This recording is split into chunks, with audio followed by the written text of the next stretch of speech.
Aujourd'hui à Josie Jardine, quoi faire avec une production qui a monté en graines, donc qu'on a perdu. Josie Jardine, Josie Jardine, on sème du bonheur avec Josie Jardine. Qu'est-ce que la montée en fleurs ou la montée en graines? En fait, c'est le processus de reproduction de la plante. La majorité des légumes qu'on consomme de nos jours, on va les consommer avant cette étape-là, ce qui est en lien pour la salade, les épinards. Une fois que ces plantes-là vont commencer leur processus de germination, on voit là qu'elles s'étirent. On voit même les petits fruits ici de notre plante qui va nous donner nos graines.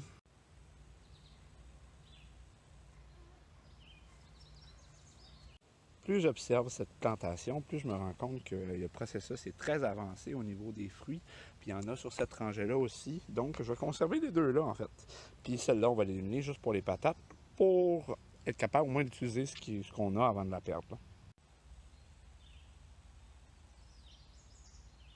Voilà le résultat. On a enlevé juste une des trois, comme j'ai dit. On va en avoir assez pour faire deux belles rangées de patates. Comme je fais souvent, on prend cet outil-là, puis on s'assure vraiment d'avoir enlevé toutes les plantes du mieux qu'on peut. Puis après ça, tantôt, on va séparer ça en deux zones pour avoir deux rangées de patates. Ceci est un restant d'outils qui est très très pratique pour faire des creusets. Dans ce cas-ci, il faut creuser deux tranchées assez profondes. Voici une pomme de terre qui a germé. Vous voyez ces deux pétoncules ici, celle-ci et celle-là, c'est deux plants différents qui peuvent partir à partir de la même patate. Donc j'ai tout intérêt à la séparer ici au centre. Je vais vous montrer ce que ça a l'air une fois coupé. Étant donné que la patate, c'est comme le garde-manger de la plante de la pomme de terre, ici, chaque plant ici va nous donner un plant chacun. Donc, moi, j'ai gardé une partie de l'énergie pour permettre à la pomme de terre de croître. Et ça, ce petit plant-là, c'est ce qui va nous faire le plant. Comme vous voyez, j'ai posé ça dans le rang, dans notre creux qu'on a posé. C'est important de toujours couper des pommes de terre parce que sinon, on va conserver la taille et ne produiront presque pas de pommes de terre. Dans cette façon-ci, la racine, le reste de la patate, va pouvoir servir de nutriments pour la prochaine génération. À partir d'ici, il suffit seulement d'enterrer. Pas besoin de faire plus. La patate va travailler le sol, va vraiment transformer vraiment tout ce qui va se passer. Moi, je vais préparer une autre rangée ici pour une deuxième rangée de patates. Comme ça, ça va me permettre d'avoir encore plus de plants. Ils peuvent être quand même assez proches, comme vous voyez, là, un espace de main sans problème. Voilà notre deuxième rangée. Maintenant, il reste juste à recouvrir.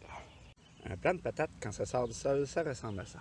On voit ici là, qu'à ma table, il y en a beaucoup qui sont sortis, tout en rangée, en ligne droite. Dans ce cas-ci, j'avais mis 3 rangées. Ça va nous donner des beaux plants. Dans ce cas-ci, à peu près un mois et demi, on va les récolter. Pourquoi on choisit des pommes de terre? En fait, c'est qu'à cette période-ci de l'année, qui est le 25 juin, il n'y a pas grand-chose qui va avoir le temps de croître et avoir une production. Les pommes de terre qu'on va mettre aujourd'hui, là, ils vont être prêtes en septembre, ils vont être consommées en septembre. Donc, c'est une des rares qu'on peut mettre comme ça en plein milieu de l'été ici au Québec pour avoir une production décente. Et voilà, nos patates sont à côté du pak choy qui va finir sa germination, me donner plein de graines pour l'année prochaine et ce sera partie remise. On va tester de nouvelles techniques l'année prochaine comme pour éviter que ce phénomène-là arrive.